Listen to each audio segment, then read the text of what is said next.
new Vision Pro headset will shift the way we look at technology. How about how we look? They talked about the optics. They talked about the computer specs.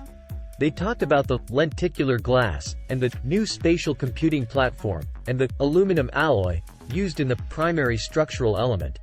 But the one thing Tim Cook, the chief executive of Apple, and Mike Rockwell, the head of the AR/VR team, and the rest of the Apple executives involved in the introduction of the new Apple Vision Pro, the long-awaited augmented reality headset, did not really discuss was the actual look of the thing.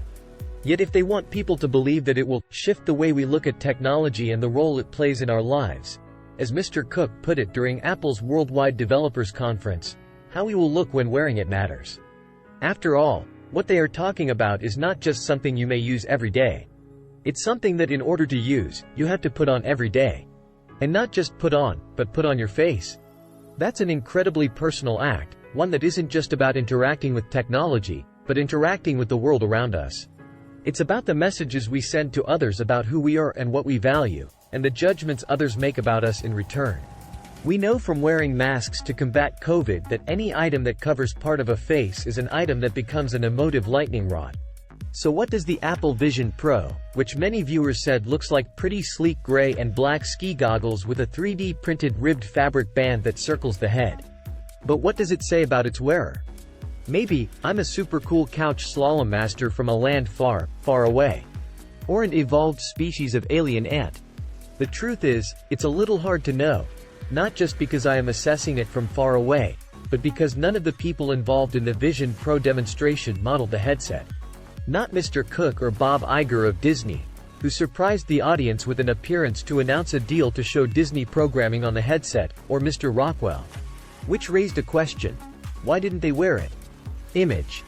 Tim Cook, the Apple chief executive, at the introduction of the Vision Pro headset. Credit. Jim Wilson, The New York Times. Maybe they were concerned that they would look silly. There is an unfortunate mouse-like tail on the headset dangling down by one ear, which is the cable that connects the battery pack. That the pictures of them looking silly in their new product would then be made into memes, and that, well, you know what happens next. Social media mockery. There were pictures, of course, of the goggles looking very sleek against a black background. There was a neat video of assorted happy individuals using the product in the comfort of their pristine rose-tinted homes and anonymous hotel rooms.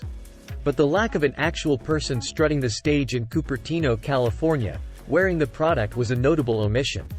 As was the fact that no one talked about the design except in terms of its functionality, and the fact that the device allows others to see a wearer's eyes, a real step forward in the world of headset style. They also didn't utter the word wearables.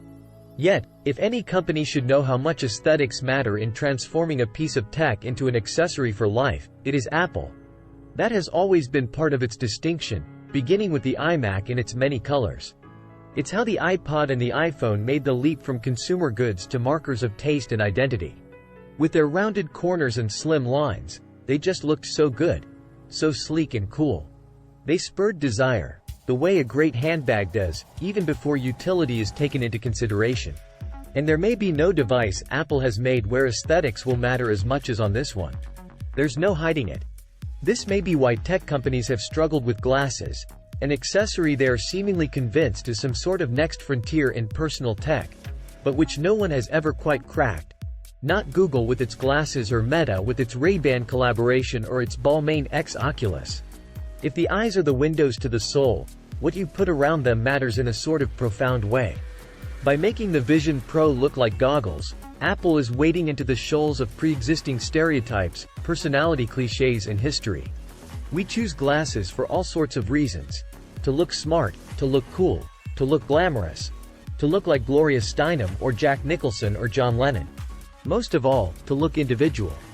And walking around with half your face covered by glass, no matter how swirly the screen, is a signifier for pod people. On the other hand, if you secretly harbor fantasies of looking like Eileen Gu, this may be for you. To be fair, maybe that will change. Maybe by the time the headset arrives in stores next year, priced at about $3,500, the head straps will be available in a variety of colors and materials, and the device itself will come in a shade other than putty, allowing some form of self-expression. Maybe it will be possible to bedazzle the goggles, that would be fun, or add stickers or decorate the cord. Apple has clearly worked pretty hard on the Fit, with all sorts of adjustable components, which is something. And it weighs only about a pound. Maybe Apple is betting that ultimately the tech appeal will trump fashion, though its experience with the watch would suggest that's an incorrect assumption. Or perhaps, like the watch, this is an acknowledgement that design, when it comes to Apple, is now a secondary consideration. Jony Ive, the man who, along with Steve Jobs, was most responsible for establishing its style vocabulary, stepped back from the company in 2019. That may also be why the Big Vision Pro reveal video featured people using the headset when they were by themselves or, at most, with their family around, as opposed to in any sort of public space. Okay, one person was on an airplane, though arguably that's a place where you want to pretend there's no one else around. Because the fact is, while no one wants to look like a fashion victim, no one wants to look like a victim of fashions in tech, either.